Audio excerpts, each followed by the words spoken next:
attachée scientifique et depuis plusieurs années, je travaille sur l'enquête baromètre social de la Wallonie.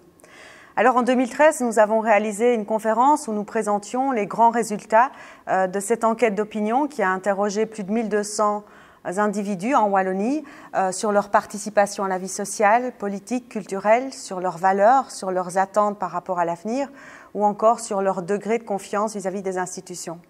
Ici, cette conférence de citoyens, elle visait un tout autre objectif.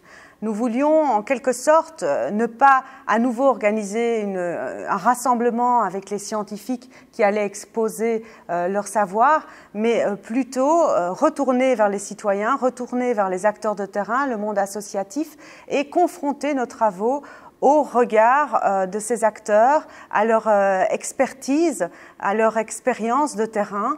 Donc c'est une démarche tout à fait originale et inédite pour un institut de recherche comme le nôtre. Finalement, nous nous posons les mêmes questions, nous nous interrogeons aussi sur l'avenir de notre région et surtout, puisque c'était l'objet de cette conférence de citoyens, sur les fondements de la démocratie, sur le fonctionnement aujourd'hui de notre démocratie, sur l'engagement citoyen, le sentiment d'impuissance, sur l'appartenance à la région, à la Wallonie et la question du repli identitaire. D'abord, je pense qu'on peut se réjouir de la participation importante des citoyens à cette première conférence organisée par l'IWEPS.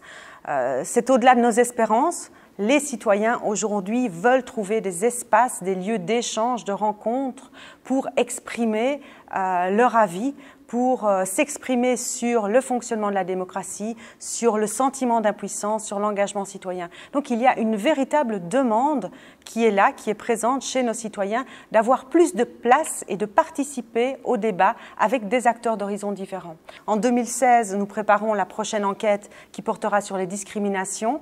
Donc je pense que le travail n'est pas terminé et il ne fait que commencer. Et cette première journée nous a permis d'établir des réseaux et des nouvelles collaborations qui, je suis sûre, seront vraiment très fructueuses.